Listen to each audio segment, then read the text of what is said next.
Chad Johnson's Twitter firestorm, behind-the-scenes truth bombs dropped about Colton's fence jump, and the ultimate twist? They're being reported by NPR. All of that coming up on Bachelor News Daily.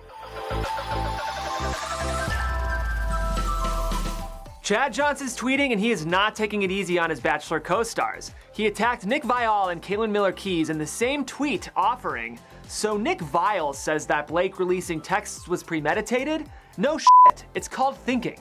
Sociopath Kalen made up lies to create a victim storyline.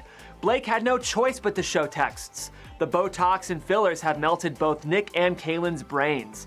He then came for Tyler Cameron's charity, quipping, "Let's talk about Tyler Cameron's, quote, charity.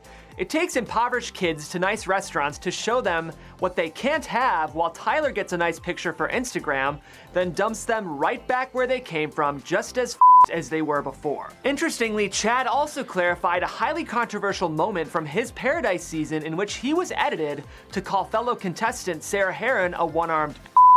According to him, the audio was cut, spliced, and edited together from multiple conversations. "I apologized for 3 years for something I never even did. Beyond up." I've only scratched the surface of Chad's tirade, but he's personally invited you to check it out for yourself by saying, "Read, comment, and enjoy accordingly," or just off, "Honestly, I don't even care. I cracked up a few times on the plane over my own writings, so that was cool. But alas, enjoy." We reached out to Chad for a comment and haven't heard back, but we'll keep you posted if he has anything he wants added to the record.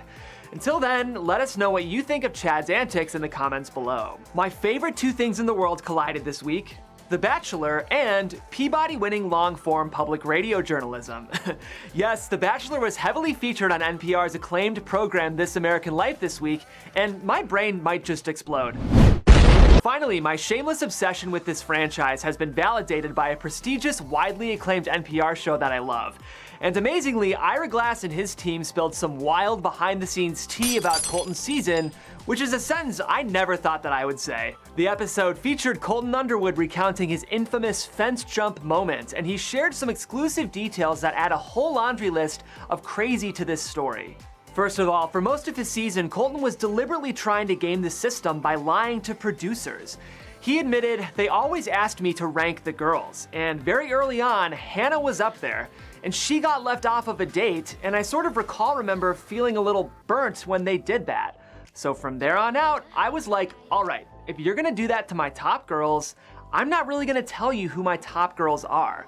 Which is why the producers assumed Hannah G was the frontrunner all season. On that fence jump moment, Colton admitted that his hope was to find an embassy to get a new passport, as production was still holding on to his.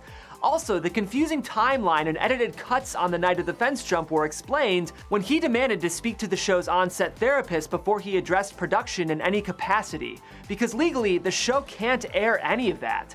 Does he regret anything from that night? Yes, one thing: shoving that camera out of his face because it wasn't his property to mess with. I cannot believe my nerdy obsession with thoughtfully rendered NPR storytelling has embraced The Bachelor, and now I just feel like nothing's ever gonna be the same.